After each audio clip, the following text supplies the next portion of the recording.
Welcome back to my channel. अस्सलाम वालेकुम friends, कैसे हैं आप सब। उम्मीद करती हूँ सब ठीक ठाक होंगे, खैर वाफियत से होंगे। हाथों को 5 मिनट में आप कैसे इंस्टेंट निखार दे सकते हैं, इंस्टेंट वाइटनिंग दे सकते हैं बिल्कुल नेचुरल चीज़ों के साथ।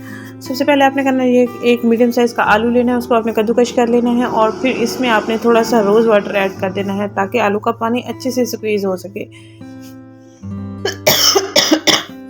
और तकरीबन 3 चम्मच हमारे पास आलू का रस आ गया और इसमें 1 चम्मच अर्के गुलाब मैंने ऐड किया था रोज़ वाटर, ताकि आलू का जो रस है वो अच्छे से स्क्वीज़ हो सके। तो यहाँ पर 3 चम्मच तकरीबन हमारे पास पानी मौजूद है और इसमें हमने जो चीज़ें 2 ऐड करनी है वो आपको ज़बरदस्त ग्लो देंगी। और ये आलू का रस ज़बरदस्त है आपकी स्किन को ग्लो देने के लिए, छाइयों के लिए, हाइपर पिगमेंटेशन के लिए, सब के लिए। अब अपने इसमें 2 चुटकी बराबर बेकिंग सोडा ऐड करना है और इसमें जो आखिरी इंग्रेडिएंट ऐड करना है वो है कॉफ़ी पाउडर।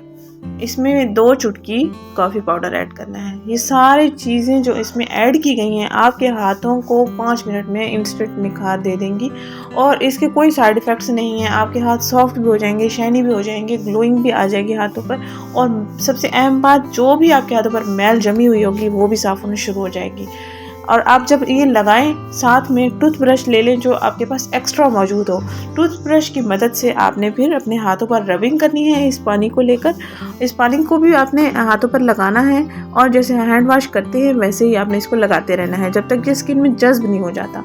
और साथ में वो ब्रश भी आपने हाथों पर चलाना है ताकि हाथों की उंगलियों पर जो काले निशानात होते हैं, गहरे निशानात होते हैं, वो जल्दी से साफ़ हो जाते हैं अगर आप ब्रश का इस्तेमाल करते हैं। अगर आप इसको रेगुलर इस्तेमाल करना चाहेंगी तो आप ईद तक ज़बरदस्त जो निखार मिलेगा ना, सब पूछेंगे क्या लगाया है आखिर के। हाथों और पाँव की स्किन जो है निखर गई है।